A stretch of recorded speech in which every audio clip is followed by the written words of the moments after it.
Take your time. Oke. Puji Tuhan. Selamat sore buat semuanya yang menyaksikan program ini online juga. Tuhan memberkati. Bapak Ibu Saudara yang kasih Tuhan, siap mendengarkan firman Tuhan. Saya berdoa terus supaya kita, terutama seiring dengan kita belajar tentang yang namanya istirahat ya, rest atau kelegaan. Kita boleh menikmati kelegaan yang Tuhan sediakan buat setiap kita. Karena Dia menyediakan kelegaan itu buat kita yang boleh datang kepadanya. Saya melihat ini satu hal yang luar biasa sekali. Salah satu undangan yang luar biasa indah yang Tuhan berikan kepada kita untuk kita datang kepada Dia dan menikmati kelegaan buat setiap jiwa kita. Wah, itu luar biasa. Oke, saya beri judul khotbah saya pada sore hari ini yaitu The Double Yoke of Christ. The Double Yoke of Christ. Kalau saudara lihat di situ ada gambar, nah itu adalah gambar yoke.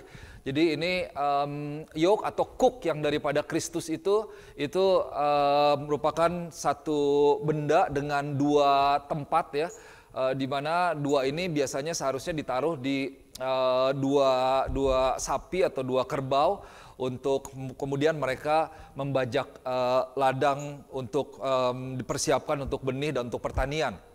Nah, sebelumnya saya mau ajak kita boleh lihat kembali dari kitab Matius pasal yang ke-11 ayat yang ke-28 sampai ayatnya yang ke-30. Saya baca dari bahasa Inggrisnya ya. Di sini dikatakan, "Come to me all who labor and heavy laden," dan all burden, different translation, "and I will give you rest. Take my yoke upon you and learn from me, for I am gentle and humble in heart. So, and then you will find rest for your souls. For my yoke is easy and my burden is light." So, Tuhan katakan, ini Yesus sendiri yang bilang, "Datanglah kepadaku semua yang berbeban berat dan letih lesu, dan aku akan memberikan kelegaan bagimu. Kemudian pikulah kuk yang kupasang," jadi Tuhan mempasang kuk buat setiap kita, "dan belajarlah daripadaku. Karena aku ini lemah lembut gitu ya, baik hati, dan engkau akan mendapatkan kelegaan. Karena kuk yang daripadaku itu, kuk daripada Tuhan itu ringan, bebanku pun ringan dan kuknya itu gampang ya." Tuhan Yesus katakan seperti itu. Oke, ini yang menjadi ayat kunci kita buat bulan ini seiring dengan kita belajar tentang rest from restlessness. Nah, saudara, saya mau fokus kepada satu kalimat yang saya kasih warna kuning di sini. Yesus katakan, "Take my yoke upon you and learn from me." Jadi pikulah kuk yang kupasang dan belajarlah daripadaku. Nah, ini satu hal yang menarik, ternyata ada banyak hikmat yang bisa kita pelajari daripada apa yang Yesus katakan kepada kita ya.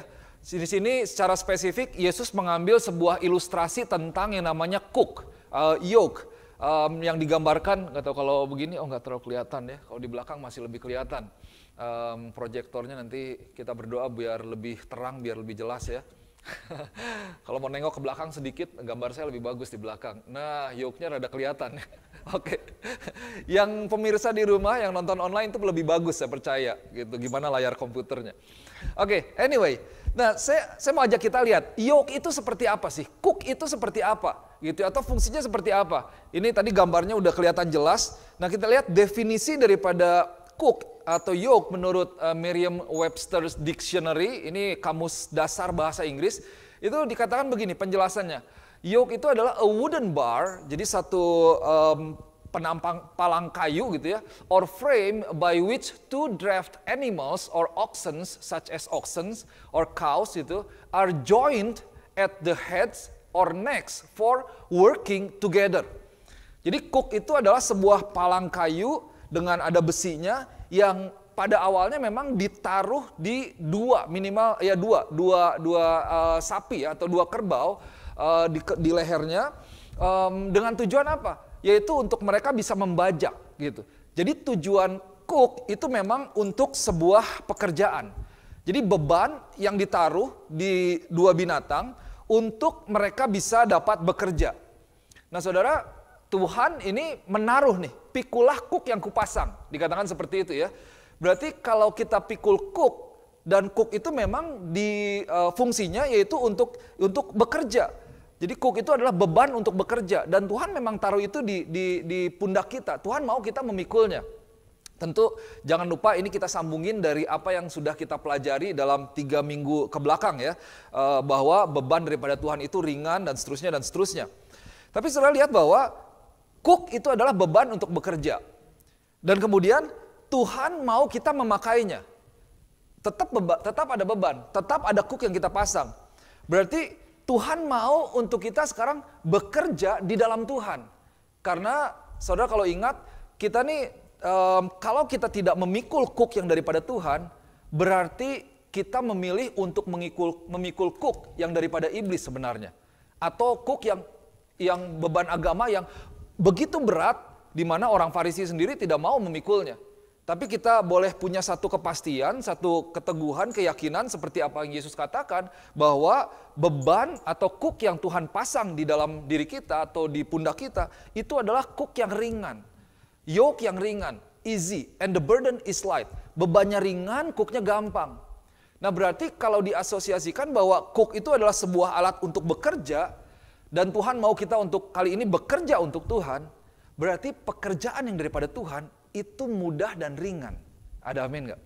Gitu ya. Karena kuk itulah yang Tuhan pasang dalam diri kita. Dan kalau itu pekerjaan berarti itu adalah pekerjaan yang mudah dan ringan yang Tuhan siapkan buat kita. Nah, pertanyaannya begini, bagian kita itu sekarang apa? Apa pekerjaan kita?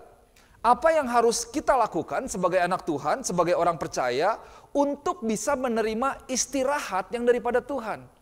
Karena kalau kita kembali lagi kepada Matius, waktu kita pakai, memikul kuk yang daripada Tuhan itu, dan belajar dari Tuhan, maka janji firman Tuhan, janji Yesus sendiri bahwa engkau akan mendapatkan rest for your souls. Wah ini saya begitu semakin merenungkan, ternyata memang firman Tuhan itu dalam sekali ya. Kadang-kadang ini aside ya, dulu pikir kalau hari Minggu itu aduh mau khotbah apa lagi ya, khotbah apa lagi ya. Tapi memang kurang perenungan firman mungkin, jadi cari-cari khotbah. Tapi kalau kita merenung firman, firman itu kayak satu sumur, satu titik yang sama, firmannya sama, tapi kita bisa gali lebih dalam, lebih dalam, lebih dalam lagi. Mungkin tahun depan kita baca lagi, udah gitu kita bisa punya pengertian yang baru, pewahyuan yang baru. Itu luar biasanya firman Tuhan. Saya percaya firman Tuhan itu begitu sederhana sehingga anak yang paling kecil pun mereka bisa mengerti. Tetapi juga di sisi lain begitu dalam sehingga seorang dewasa atau seorang profesor yang paling pintar pun itu bisa mendapatkan dan belajar suatu hal yang baru dari firman Tuhan. Itu luar biasanya firman Tuhan. So again, kita kembali. Kalau begitu, apa yang harus kita lakukan untuk kita bisa menerima istirahat daripada Tuhan? Di dalam kita bekerja, dalam kita melayani Tuhan, apa yang bisa kita lakukan supaya pekerjaan kita di dalam Tuhan itu menjadi pekerjaan yang ringan dan mudah? Karena Yesus katakan, kuknya itu harusnya ringan. Kuknya, bebannya itu harusnya ringan. Betul ya? Berarti kalau ada orang yang berada di dalam Tuhan, yang datang kepada Tuhan, terus memikul kuk yang daripada Tuhan, ternyata seolah-olah kuknya itu kok berat sekali ya. Ada yang salah dengan diri kita. Karena Yesus bilang, ini kuk yang kupasang ringan loh. Bebanku pun ringan. Tuhan ini gak menaruh kepada kita beban yang berat sekali. Atau bahkan Tuhan gak mau untuk kita tidak memikul kuk yang dari Tuhan. Atau bebas gitu, jalan seenaknya. Tapi ada kuk yang harus kita pikul, tapi yang pasti kuknya itu ringan, bebannya pun ringan. Oke, itu kebenaran firman Tuhan. So, what work must we do for Him that supposedly will give us rest? Pekerjaan seperti apa yang harus kita lakukan yang bisa memberikan istirahat di dalam hidup kita? Saya udah share bahwa kehidupan ini tidak terlepas dengan yang namanya masalah, tantangan, dan lain sebagainya. Ada banyak hal yang terjadi dalam hidup kita. Ada penyakit, ada lewat hubungan, masalah dalam keluarga, pekerjaan, dan seterusnya. Tetapi ternyata Tuhan menyediakan istirahat di dalam kehidupan kita sehari-hari. So it is actually rest in work while you work, and then it's not rest from work. So we have still to do our daily activities, but make sure that in our daily activities, we can always come to God and have rest in God, the rest for our souls. Nah, saudara yang kasih Tuhan, saya mau ajak kita lihat ini. Yohanes pasal yang ke-6 ayat yang ke-29. Ini Yesus mengatakan seperti ini. Jesus answered them. Nanti bisa dibaca di rumah konteksnya lengkapnya ya. Yesus katakan begini, inilah pekerjaan yang dikehendaki Allah. Okay? This is the work of God. Yaitu hendaklah kamu percaya kepada Dia yang telah diutus Allah. So, Yesus katakan sederhana. Oke, ini pekerjaan kamu nih. Pekerjaannya apa? Yaitu kamu percaya kepada Dia yang diutus oleh Allah. That you believe in Him who He has sent. Nah, tadi lihat bahwa cook itu adalah alat untuk bekerja. Dan cook itu, Tuhan mau kita memasang cook itu dalam hidup kita. Yaitu dalam arti kita bekerja untuk Tuhan. Pekerjaan kita dalam Tuhan itu seperti apa? Terlepas dari aktivitas apa yang kita lakukan dalam kehidupan, yaitu sederhana sebenarnya. Tuhan mau supaya kita percaya sepenuhnya kepada Dia. Di sanalah cook itu akan menjadi cook yang mudah dan bebannya jadi ringan. Kita lihat hubungannya ya. So, pekerjaan kita sebenarnya sederhana. Tuhan mau tuh cuma kita percaya aja sama Tuhan.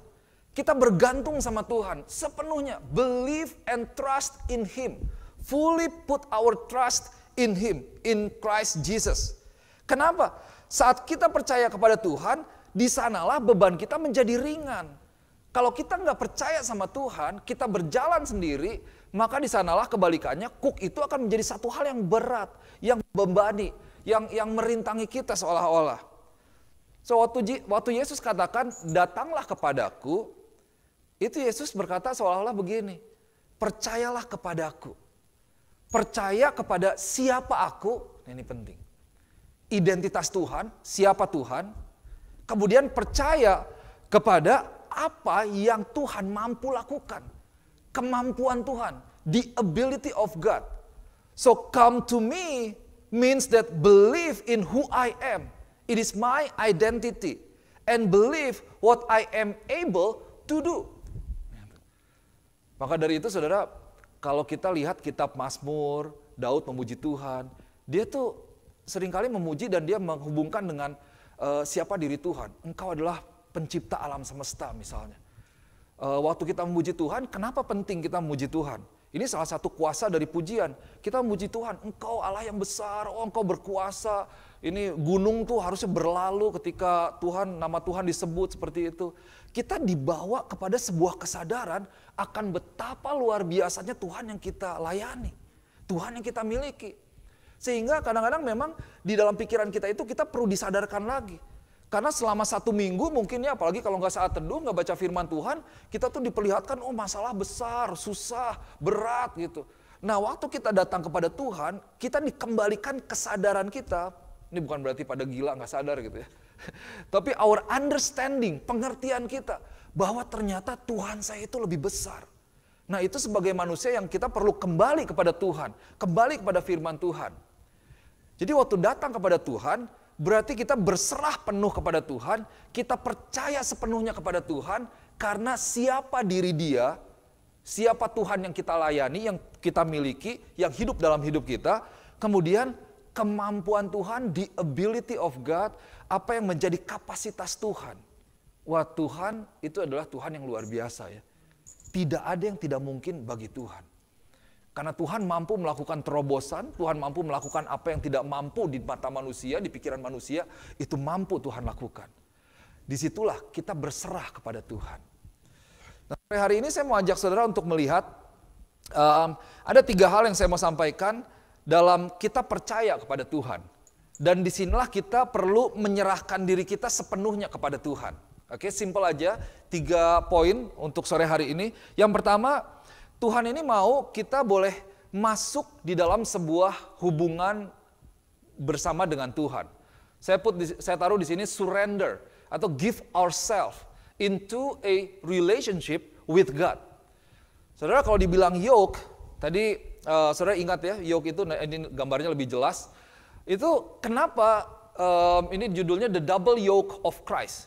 Jadi memang cook itu pada dasarnya awalnya itu untuk 2 binatang gitu. Itu cook. Sekarang hari-hari ini memang dipakai juga ada yang namanya single yoke. Single yoke itu ya cuma ditaruh di 1 sapi aja gitu.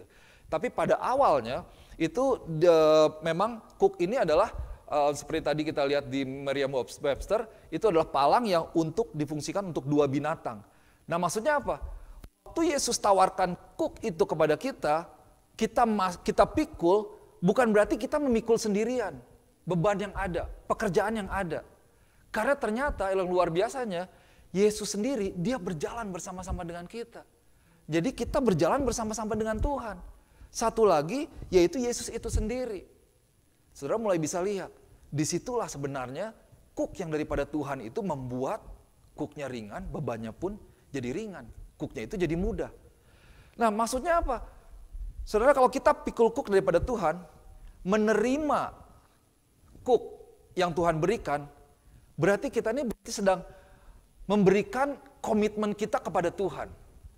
Kita berjalan bersama dengan Tuhan, kita membangun hubungan kita dengan Tuhan. Karena berarti ini kan kuknya bersama-sama dengan Tuhan. Kita terus berhubungan dengan Tuhan.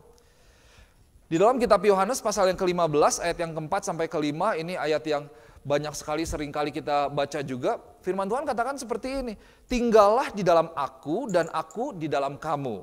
Sama seperti ranting tidak dapat berbuah dari dirinya sendiri kalau ia tidak tinggal di dalam pokok anggur.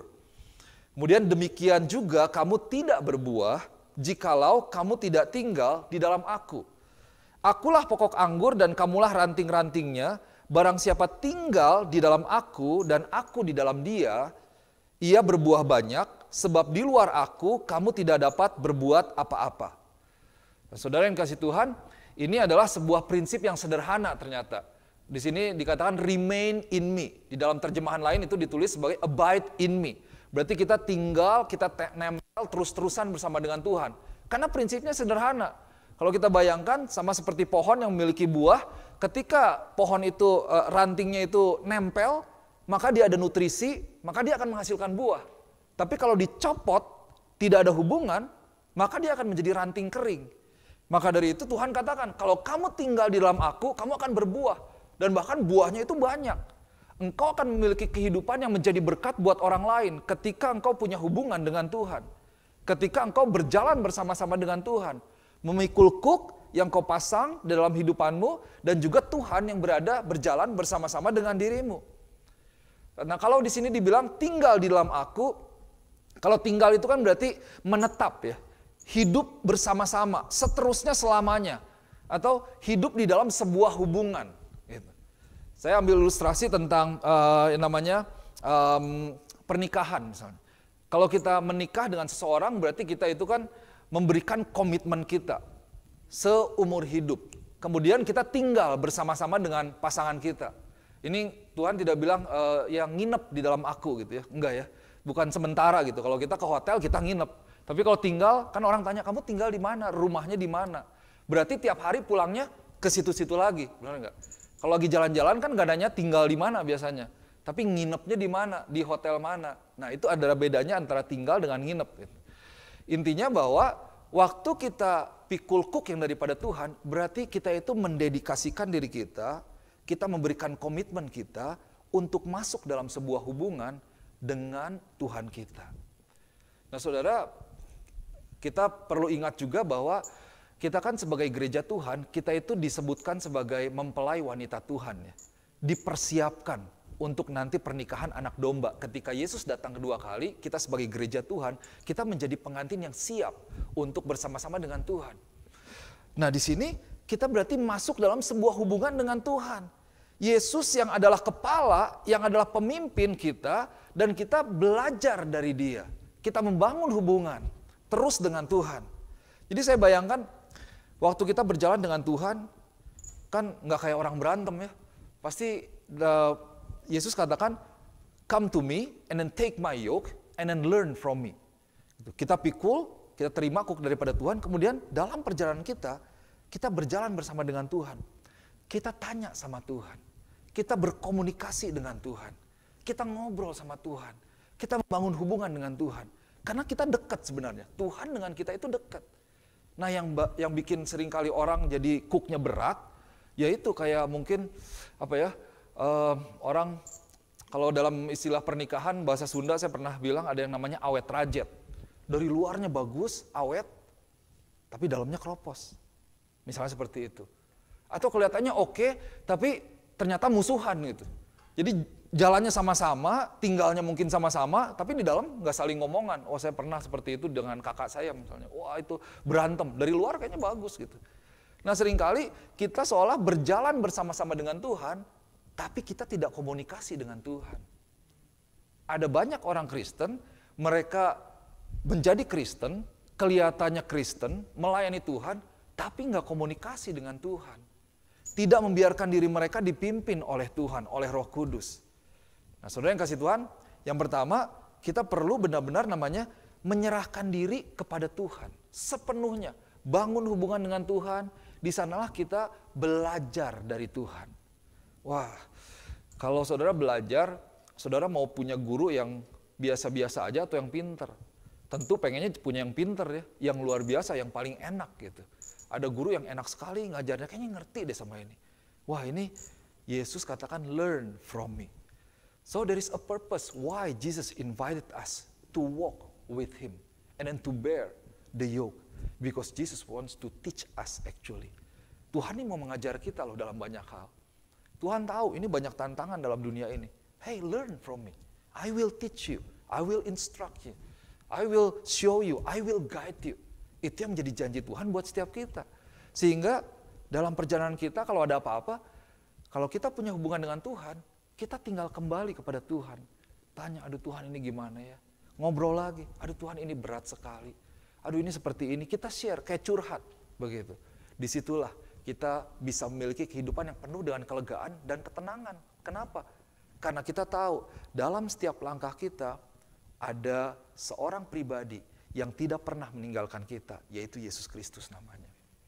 So masuk dalam hubungan, bangun hubunganmu dengan Tuhan, serahkan dirimu. Serahkan dirimu sepenuhnya kepada Tuhan. Oke, yang kedua.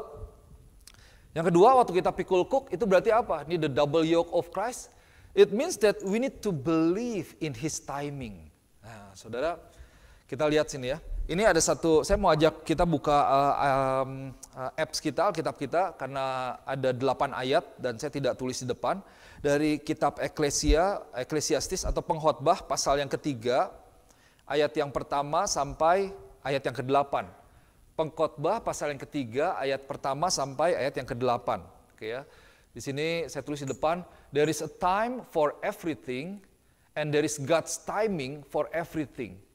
Jadi ada waktu di mana lebih ke kita yang dengan hikmat Tuhan kita melakukan, kita mengambil keputusan, tapi ada waktunya Tuhan khusus untuk segalanya.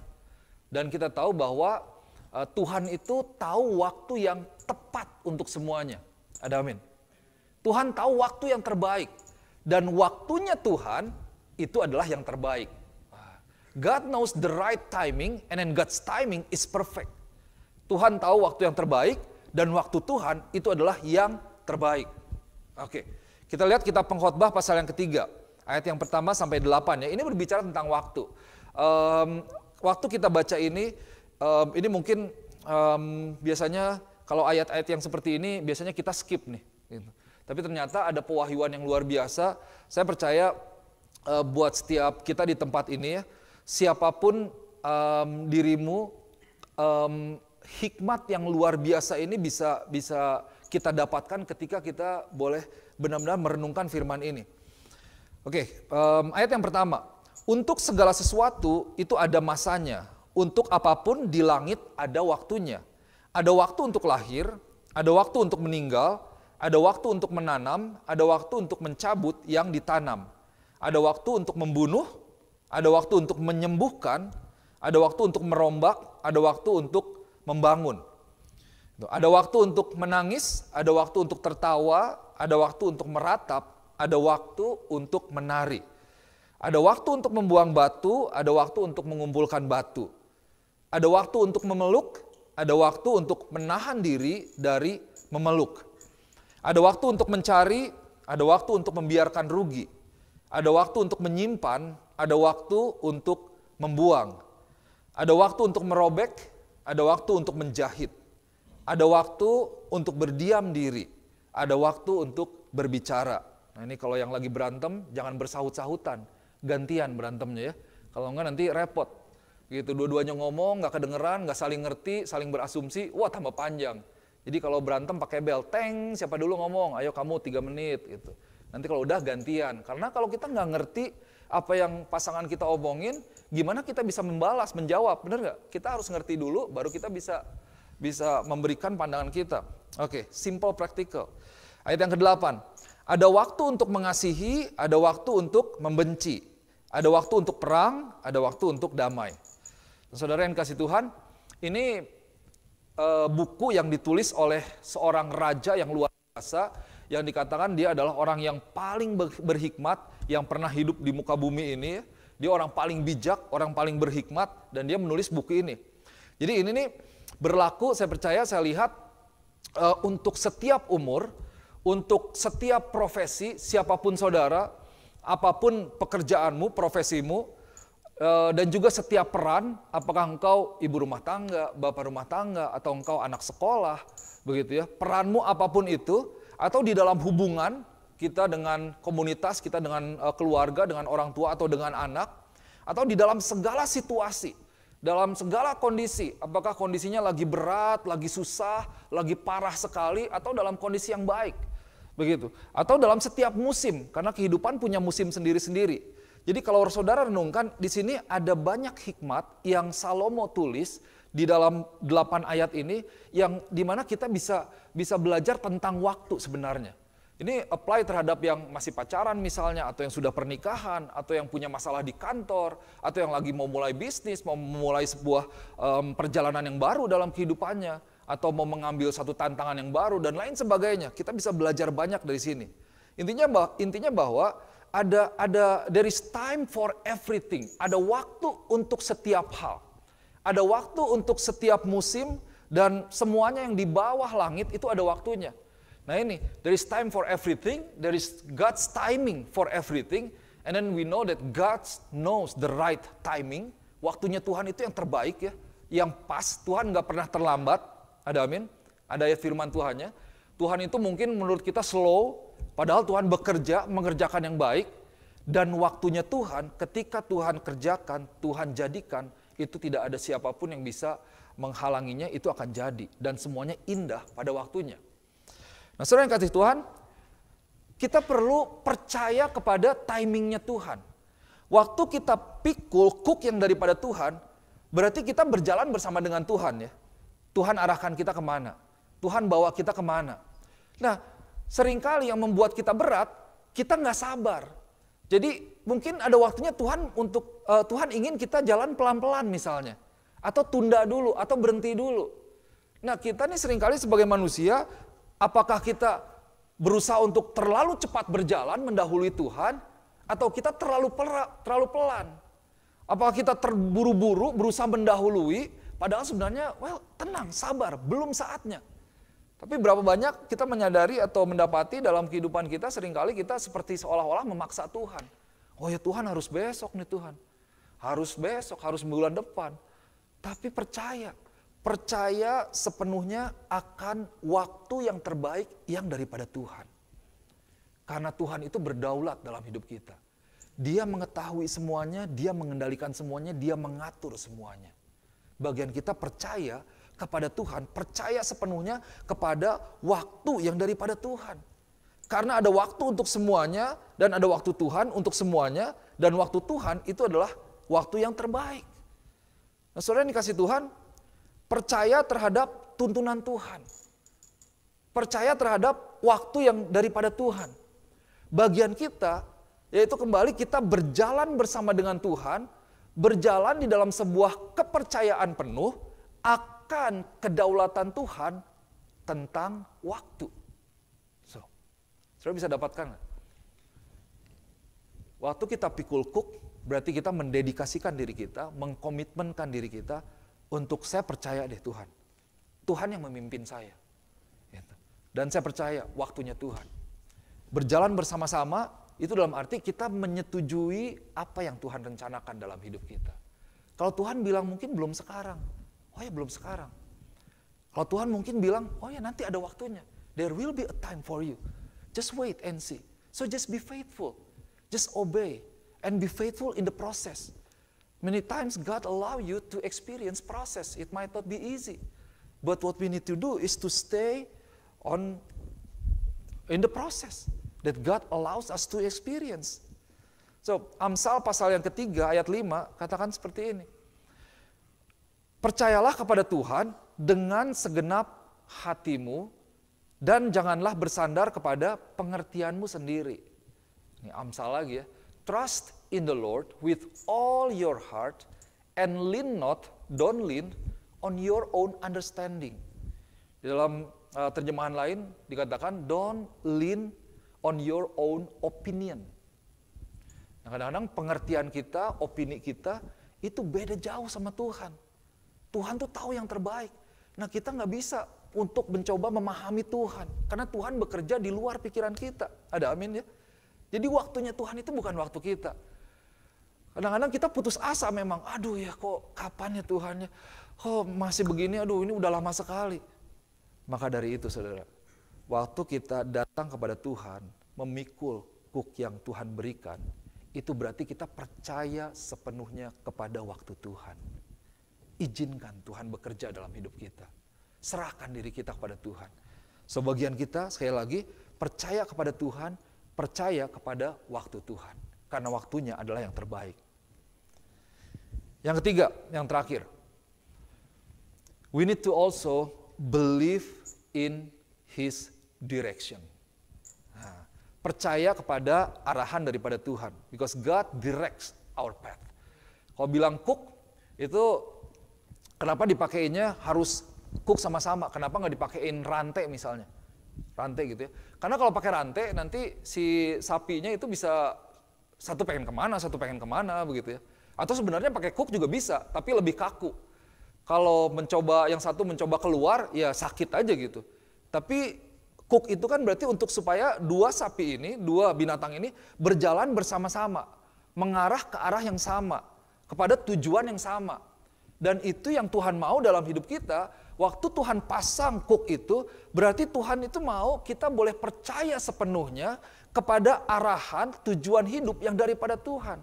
Karena rencana Tuhan itu adalah ya dan amin, baik, rencana yang luar biasa, bukan rancangan kecelakaan, bukan rancangan yang penuh dengan bahaya, tapi rancangan yang penuh dengan masa depan, rancangan yang baik yang Tuhan sediakan dengan kita. Nah kita sebagai manusia, seringkali itu tadi, we lean on our understanding, on our opinion.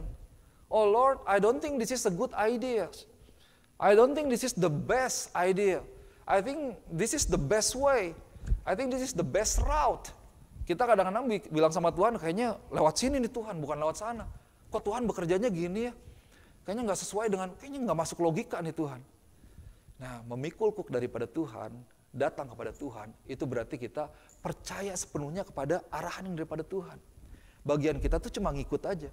Kalau Tuhan bilang, ayo jalan ke sini, ya udah jalan, ikut. Ayo belok, mungkin belok. Nah, seringkali memang di dalam Tuhan, itu Tuhan izinkan yang namanya ada detour, gitu ya. Saudara di sini tahu namanya detour ya, kita dialihkan, ada pekerjaan jalan misalnya. So God sometimes allowed detour in our life. So tujuannya untuk apa? Untuk kebaikan kita juga. Apakah untuk kita belajar daripada Tuhan atau mengalami hal-hal yang tidak kita pernah bayangkan sebelumnya? Atau mungkin Tuhan lihat bahwa ini anakku ini kayaknya so pinter banget ya. Jalan kayaknya pakai dianalisa begini lewat sini mesti begini. Ternyata ada percepatan dari Tuhan gitu ya. Wah, ada luar biasa, Tuhan berikan bonus istilahnya. Harusnya kita mungkin mencapainya dalam 2 bulan, ternyata dalam 2 minggu, wah Tuhan udah kabulkan. Wah, itu luar biasa tuh. Bagian kita kembali, kita perlu nurut sama Tuhan. Nah, di sini kita lihat Amsal 3 ayat 5 dan 6, tapi sebelumnya kita baca ayat yang kelima ya. Ini dari terjemahan yang berbeda, The Passion Translation. Firman Tuhan katakan begini, Trust in the Lord completely and do not rely on your own opinions. With all your heart, rely on Him to guide you. Kita bergantung pada Tuhan supaya Tuhan bisa mengarahkan kita nih. Diarahin lagi. Kalau kuda itu kan dipakai kacamata kuda ya. Jadi biar fokus arahannya gitu. And He will lead you in every decision you make. Tuhan mengarahkan kita dalam setiap keputusan kehidupan kita. Keputusan kita itu kan yang menentukan kita ada di mana, betul ya? Apa yang akan kita alami. Nah, waktu kita bergantung sama Tuhan, Dia akan mengarahkan kita nih. Mengarahkan setiap keputusan kita. Ayat yang ke-6, become intimate with Him. Ini kalau kita bisa lihat kembali, ini nyambung dengan poin yang pertama, bangun hubungan dengan Tuhan. Become intimate, begitu dalam, begitu intim dengan Tuhan. In whatever you do. And He will lead you wherever you go. Dia akan memimpin kita kemanapun kita pergi. Atau dalam bahasa Indonesianya dikatakan, maka Ia akan meluruskan jalanmu. Dulu saya suka camping. Dulu campingnya bukan kayak camping di Amerika gitu ya, pakai mobil, bawa kasur, tiup, segala macam, semuanya udah ada, kompor ada. Tapi ya biasa kita pakai ransel, dan biasanya tuh cari jalannya kadang-kadang nggak tersedia, jadi jalannya bahkan belum ada. Nah itu yang di depan tuh ada yang namanya leader. Leader kita mungkin jaraknya agak 2 meter gitu dengan orang yang depan. Nah yang di depan itu biasanya bawa parang panjang, karena dia yang nebas-nebas jalan gitu. Dia yang, ya ada pohon-pohon kecil gitu ya, ranting-ranting, dia yang nebas-nebas. Jadi yang di belakangnya kita tinggal ngikut. Nanti kalau capek gantian, kamu yang lead gitu. Kita pokoknya ngarah ke sana misalnya. Gitu. Itulah berjalan dengan Tuhan. Waktu kita berjalan sama Tuhan, berarti kita berjalan di belakang Tuhan. Ngikutin Tuhan. Tuhan mau kemana, kita ikutin. Bukan kita nyalip Tuhan gitu. Seringkali kan, aduh Tuhan lama banget nih leader ini, gue lah gantian gitu. Gue aja gantian. Nah itu dia, makanya jadi misleh, jadi kacau. Jadi ya nyasar begitu. Bagian kita percaya, ikut Tuhan, believe in His direction. Tuhan arahkan kita kemana, kita tinggal ikut. Nah kita lihat berikutnya dari sama kitab Amsal, kali ini dari pasal yang ke-16 ayat yang ke-9. Firman Tuhan itu luar biasa. Dikatakan seperti ini, hati manusia memikir-mikirkan jalannya, tetapi Tuhanlah yang menentukan arah langkahnya. Ini dalam Bible Basic English, ini bagus sekali. A man make design for his way, but the Lord is the guide. Again, the Lord is the guide of his steps. Well, it's okay for us to make a plan. Boleh kita bikin rencana, kemudian rencana kita bawa kepada Tuhan. Kita serahkan kepada Tuhan. Tuhan, aku berdoa, aku pengen ini, rencananya begini, tapi biar Tuhan yang boleh menuntun aku. Karena aku bisa salah Tuhan. Aku mau ikut Tuhan. Nah, jadi Tuhan, the Lord is the guide. So if the Lord is the guide, our job is just to follow our guide. And then we know that when Jesus become our guide, He's God and He's our guide, we will arrive in the right spot, in the right destination.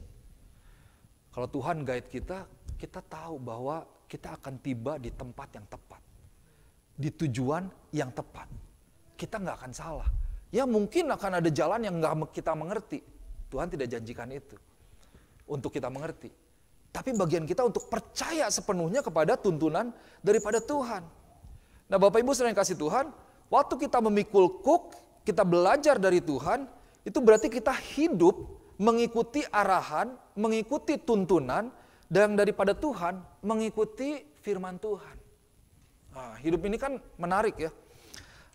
Satu ayat, Mazmur 119, ayat yang ke-105 dikatakan, ini sudah kita banyak dengar, firman-Mu itu pelita bagi kakiku dan terang bagi jalanku. Your word is a lamp unto my feet and a light unto my path. Mazmur 119 ayat 105. Dalam The Passion Translation ini bagus nih, dikatakan begini. Truth's shining light guides me in my choices and decisions. The revelation of your word makes my pathway clear. Wah, siapa yang saudara mau ikuti? Kebenaran, terang kebenaran, truth shining light, itu mengarahkan kita, menuntun kita di dalam setiap pilihan dan setiap keputusan yang kita ambil. Wah, itu diarahkannya, dituntun oleh apa? Oleh kebenaran, sinar kebenaran, terang kebenaran firman Tuhan.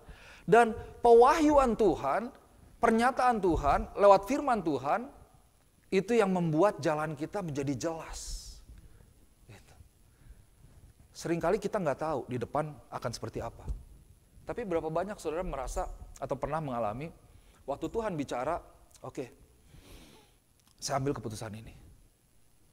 Saya nggak tahu di depan gimana, tapi dengan yakin saya masuk jalan ini. Gitu ya, kita nggak tahu apa yang terjadi hari esok loh.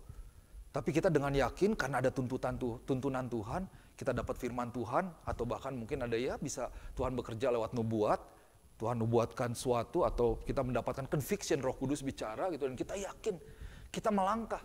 Meskipun menurut orang lain, aduh kayaknya lu kok aneh banget sih. Atau apakah ini dalam opportunity bisnis, apakah sekolah, apakah masa depan, dan lain sebagainya. Seperti itu. Nah saudara, saya saksikan sedikit ya. 2002 saya ke Sydney, saudara tahu. Begitu sampai di sana, 2000 sebelumnya, 2001 akhir itu saya dapat nubuatan. Wah aku melihat ada nubuatan. Kayaknya saya melihat kamu ini seperti pelari loncat jauh. Tuhan akan tarik mundur kehidupanmu. Untuk engkau bisa loncat lebih jauh lagi. Itu saya nggak ngerti apa gitu ya. Udah gitu ada kesempatan, didoakan, ya oke lah ambil keputusan. Sampai di Sydney. Saudara tahu apa yang terjadi di sana, saya sering cerita juga, yang saya lakukan itu sepertinya bukan kayak langsung bergelimang harta gitu ya, hidup enak dan lain sebagainya. Dengan saya hidup di belakang, di taman, dengan 5 anjing herder itu, masih ingat gitu ya. Bersih-bersihin semuanya, aduh kayaknya Tuhan kayak nggak maksimal banget ya hidup selama 2 tahun. Tapi saya ingat lagi, ternyata arahan Tuhan. Tuhan persiapkan, kayak masuk penjajahan Mesir atau di padang gurun gitu. Kayaknya nggak terjadi apa-apa, kayaknya hidup nggak maksimal. Padahal saya kalau ke Bandung mungkin saya bisa melakukan banyak hal. Tapi ternyata setelah dilihat, itu adalah satu chapter dari satu bagian buku kehidupan saya yang ternyata nyambung satu sama lain sampai hari ini. So, waktu di sana orang udah bilang, wah kayaknya udah all set nih. Kedepannya udah all set gitu ya. Apalagi ditawarin kerjaan untuk jadi arsitek. Wah kantornya itu kayak di Tamrin dan lain sebagainya. Kayaknya Tuhan gimana ya kalau secara kehidupan, mikir enaknya kehidupan udah all set nih. Ngapain juga balik gitu. Ini tinggal ngurusin untuk bawa tunangan, untuk pemenikah dulu baru bawa ke Sydney. Kayaknya udah all set deh, beres. Tapi saya nggak ngerti ya, sampai orang waktu itu tanya, kenapa kamu balik ke Bandung ya? Terus mau apa di Bandung? Ya baliklah ke gereja saya bilang. Melayani lagi, mau jadi apa? Jadi arsitek udah lewat gitu. Mau jadi apa ya nggak tahu juga, tapi I just feel, saya tuh kayaknya yakin gitu bahwa saya harus kembali. Saya selesai waktu saya. Dan waktu itu selalu prinsip saya bahwa kalau Tuhan bicara sama saya, Tuhan bicara kepada pemimpin saya juga gitu. Karena pemimpin saya juga nggak mau untuk saya pulang gitu, karena saya kehilangan istilahnya ya karena ada yang bantuin lah gitu. Ya udah, tapi akhirnya berdoa, dia bilang ya udah kamu ya udah sehati lah sama, ya udah pulang menikah, kemudian ya singkat cerita 2004 kembali ke Bandung, 2006 ke Amerika lagi kan, waduh ke Amerika lagi. Itu ceritanya juga kenapa ada ceritanya sampai tiba-tiba jadi saya yang ditawarin. Itu saya SMS loh ke Pastor Nala. Aduh, Pastor Nala, ini Amerika ini bukan negara idaman saya bilang tuh. If I go to the United States, I will go to the country that I don't like, saya bilang. And then to the community that I hate. Nanti kalau mau ngobrol di belakang ya. Karena buat saya, aduh ini seperti ini, kayaknya nggak tahu, Amerika tuh bukan dambaan saya pengennya ke Kanada. Karena mungkin dari kecil ngelihat daunnya bagus gitu ya. Belum tahu aja, kurang informasi gitu. Itu kemudaan saya gitu. Cuma basically it's not a dreamland. And then tahu nggak, ternyata SMS-nya di forward dong ke Pastor Z. Waduh, ini kalau mungkin sebagai bos atau sebagai pastor yang cari ya, ya udah orangnya nggak mau, ngapain juga ya? Kan cari yang ada panggilan dong, benar nggak? Itu malah dibilangin, yang gini nih yang gue cari. Saya baru tahu belakangan juga gitu. Tuh, waktu saya approve visa gitu, cuman wawancara 5 menit, padahal istri saya belum pernah keluar negeri, paspor masih kosong, ke Amerika lagi gitu kan. Ternyata ditanya cuman, ya udah Bapak Ibu besok minggu depan kembali ambil paspornya. Kita pandangan, udah ini dapat nggak ya? Katanya kan kalau paspornya ditahan berarti dapat ya. Kalau dikasih langsung berarti nggak dapat, pulang gitu. Terus pulang dalam perjalanan saya bilang, ini resign jangan ya. Aduh jangan dulu lah saya bilang, belum yakin ini gimana. Nanti karir berhenti, taunya nggak jadi. Padahal udah ya dibilang seperti itu gitu. Ya udah pas minggu depannya saya balik, udah ada visanya. Ya udah kamu resign, udah jadi ini mah kita pergi. Saya bilang Ya udahlah, pergi itu kayaknya aduh berat banget sepertinya. Tapi secara manusia oke, ada emosi, tapi dalam hati kecil saya tahu karena saya berdoa. Kalau ini yang Tuhan mau, kembali. Tuhan, Engkau nyatakan. Tuhan berikan impresi kepada diri saya pribadi, Tuhan nyatakan kepada pemimpin saya ngomong sama orang tua saya juga, ya udah pergi. Coba ada satu aja bilang enggak, saya nggak akan pergi gitu. Aduh, ini emang kerjaan Tuhan memang. Tuhan mau saya pergi ya. Ya betul, saya bilang, saya tuh serahkan hidup loh dengan Pastor Victor kalau saudara tahu. Saya bilang, Bung, kalau Bung bilang enggak, saya nggak pergi. Simpel aja. Sekarang keputusannya di Bung loh. Saya bilang gitu, oke saya tahu, saya dapat, tapi saya nggak mau, ini keputusan saya pribadi, saya coba jaga aja itu istilahnya. Well, akhirnya saya di sini. Sampai di sini, setahun pertama, 5 tahun pertama, saya 5 tahun baru pulang ke Indonesia. Sampai di Indonesia, pertama kali pulang, itu orang bilang, Kak, betah Kak di sana Kak? Pulang aja Kak. Ini nanti saya ngomong sama Kak Victor Kak. Nanti pokoknya tenang aja Kak. Waduh, kamu benar-benar ya, saya bilang, menggoda sekali. Waktu itu kan masih proses gitu ya. Nggak gampang loh, hidup di bawah kepemimpinan yang baru, situasi yang baru, budaya yang baru, ngomongnya bukan Sunda lagi, mesti ngomong Inggris gitu kan. Aduh repot, semuanya baru gitu ya. Waduh Tuhan, tapi baik di sana ataupun di sini, yang di sini tanya juga, sampai kapan di sini? Atau di sana juga tanya, sampai kapan? Sampai hari ini saya mau katakan bahwa Tuhan panggil saya untuk tinggal di sini. Mungkin suatu saat Tuhan panggil saya, mungkin bukan ke Bandung, mungkin kemana saya nggak tahu. Untuk setiap kita nggak tahu.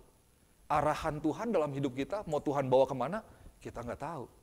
Yang penting, waktu kita dihadapkan dalam sebuah proses atau masuk dalam sebuah keadaan, kita setia di dalamnya. Setia di tanah yang kau injak hari ini. Berikan yang terbaik yang kau bisa berikan. Apapun yang Tuhan percayakan dalam tanganmu, berikan yang terbaik. Tapi ketika kita berbicara tentang arahan daripada Tuhan, itu percaya kepada arahan Tuhan. Ini mungkin bukan dramatik tentang pindah kehidupan ya. Oh pindah ke kota lain, enggak. Tapi dalam setiap keputusan bisnis, dalam berkeluarga terutama, dalam sekolah sekalipun, atau dalam hal-hal yang kecil, dalam setiap pengambilan keputusan, kita lihat, dalam setiap pilihan dan setiap keputusan, in every choices, in every decisions that we want to make, it is a direction that will determine the end of our life, what we are going to experience. So, it is very important for us to trust God, to go back to God, go back to the words of God. Kembali kepada firman Tuhan, supaya akhirnya Tuhan yang melancarkan semuanya. Nah, quickly, terakhir. Saudara, apa yang membuat kita berat seringkali? Yang membuat kita berat itu adalah keputusan kita, tindakan kita. Yang pertama, kita nggak mau memikul kuk daripada Tuhan. Nggak mau memikul kuk yang Tuhan sediakan. Saya udah bahas minggu lalu. Choosing not to carry the yoke from God means you are choosing to carry the yoke from the world. Oke. And then, kalau kita, yang membuat kita berat, itu adalah, tadi saya bicara tentang hubungan. Kita nggak mau punya hubungan dengan Tuhan. Kemudian tentang yang namanya,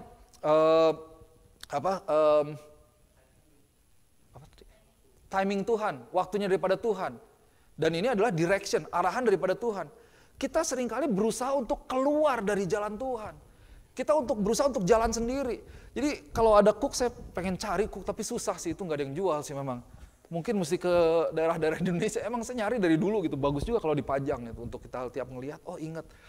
Karena kita sebagai yang pakai kuk, kita pengen keluar gitu dari jalan Tuhan. Tuhan maunya lurus, kita yang berusaha untuk jalan ke sini, tarik-tarik Tuhan misalnya. Atau nggak mau ikut dengan timingnya Tuhan, dengan arahannya Tuhan. Pada akhirnya, itu yang membuat kita jadi berat kehidupannya. Padahal kalau kita berserah kepada Tuhan, kita percaya sepenuhnya kepada Tuhan, membangun hubungan dalam Tuhan, percaya kepada waktu Tuhan, percaya kepada arahan dan tuntunan daripada Tuhan, maka Bapak Ibu Saudara yang kasih Tuhan, disitulah kuk yang daripada Tuhan, kehidupan kita itu akan menjadi kehidupan yang ringan, yang lega. Oke, tetap ada beban, tetap mengalami, tetap dalam setiap aktivitas, tetap ada tantangan, tapi dalam setiap langkah, dalam lembah kekelaman, dalam mountain top, kita tahu ada istirahat untuk jiwa kita. Karena kita tinggal kembali kepada Tuhan. Kita tanya sama Tuhan, kita percaya sama Tuhan.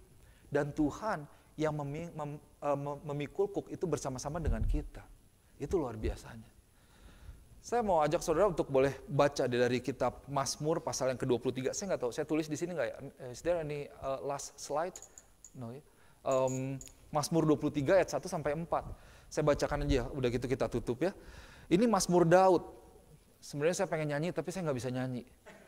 Janganlah, saya baca aja. Nanti nyanyi masing-masing di rumah ya. Saya percaya semuanya bisa nyanyi minimal di kamar mandi, oke? Tuhan adalah gembalaku, takkan kekurangan aku. Ia membaringkan aku di padang yang berumput hijau.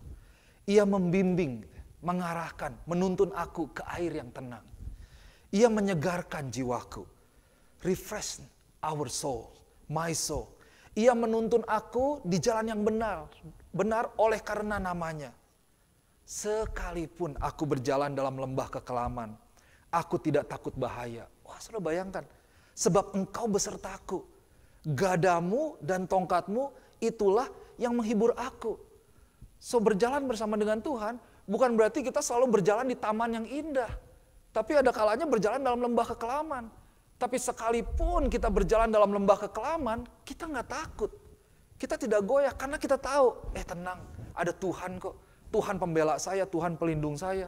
Tuhan yang akan memimpin saya, Tuhan yang akan mengarahkan saya. Kalau bingung, jangan pegangan. Kalau kata anak muda, bingung pegangan.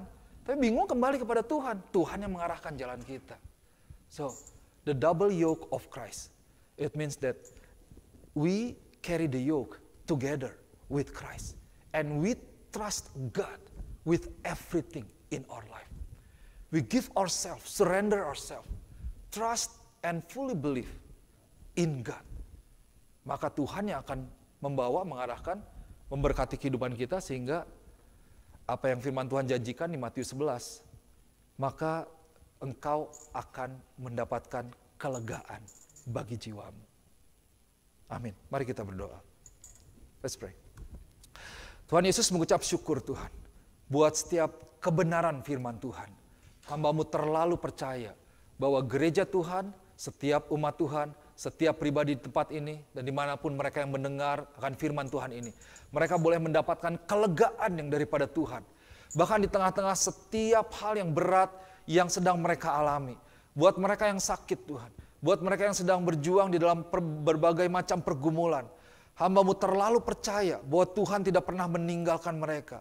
Berdoa di dalam nama Tuhan Yesus. Biar setiap kami Tuhan, kami boleh selalu mengambil komitmen untuk kami boleh berserah kepada Tuhan. Menyerahkan hati dan pikiran kami untuk dituntun oleh kebenaran firman Tuhan. Ampuni Tuhan kalau kami seringkali mengikuti kepintaran kami sendiri seolah itu yang paling benar. Opini kami, keputusan kami tanpa kami berkomunikasi, berkonsultasi kembali kepada Engkau Tuhan. Roh Kudus Engkau yang boleh ajar kami selalu untuk kami boleh datang kepada Tuhan. Setia kepada Tuhan. Dan terus memikul kuk yang Tuhan persiapkan dan selalu belajar kepada Engkau Tuhan. Dan kami mengucap syukur bahwa di dalamnya kami boleh mendapatkan kelegaan bagi jiwa kami. Hamba-Mu berdoa biar firman Tuhan boleh dimeteraikan di dalam nama Yesus dan boleh terus Roh Kudus bekerja, mewahyukan secara pribadi, membawa setiap jemaat Tuhan masuk kepada sebuah perubahan, transformasi dari pikiran dan hati, dan untuk membawa kami boleh terus bertumbuh, mengalami kehidupan yang baru di dalam Tuhan. Terima kasih Bapa. Di dalam nama Yesus kami berdoa mengucap syukur. Haleluya. Amin. Amin. Let's we all stand up. We want to worship God. In the name of Jesus.